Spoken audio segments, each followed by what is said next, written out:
Parking zone sa Metro Manila ipinanukala ni Senador Tito Soto. Si Jade Miguel sa detalye.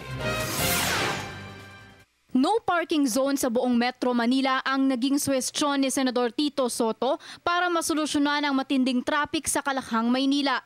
Ayon sa Senador, dapat ipatupad na bawal mag-park ang mga sasakyan sa hindi naman parking area dahil nagiging sanhi rin daw ito ng traffic lalo na sa EDSA. No parking muna buong Metro Manila. Declare Metro Manila parking zone only in parking areas. In your driveways or parking slots or parking areas, I think you will remove a big portion of vehicles passing through EDSA.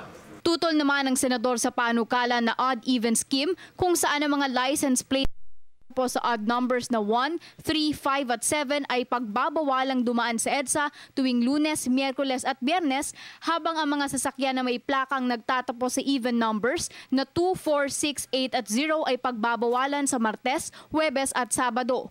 Naniniwala naman si Senador Ralph Recto na ang solusyon para ma-decongest ang Metro Manila ay ang paggawa ng mas maraming kalsada, pagdagdag ng ide-deploy na traffic enforcers at pagbibigay ng mas malaking sweldo para sa mga ito.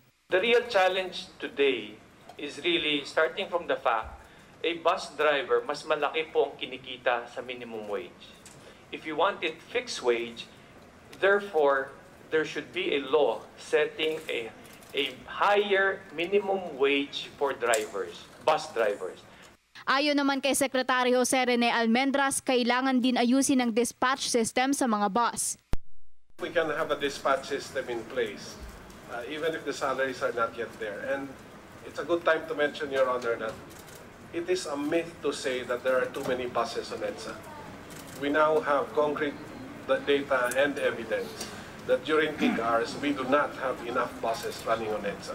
Samantala, maliban sa delay ng construction ng ilang kalsada at tulay at kawalan ng disiplina sa kalsada, tinukoy din ang malaking volume ng mga sasakyan na dumadaan sa EDSA na isa rin sa nagiging sanhi ng traffic.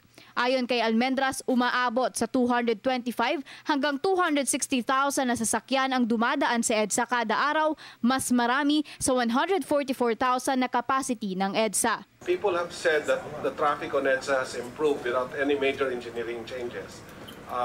As I said, by just improving on management and enforcement, we have been able to achieve. Para sa Bayan, Jade Miguel.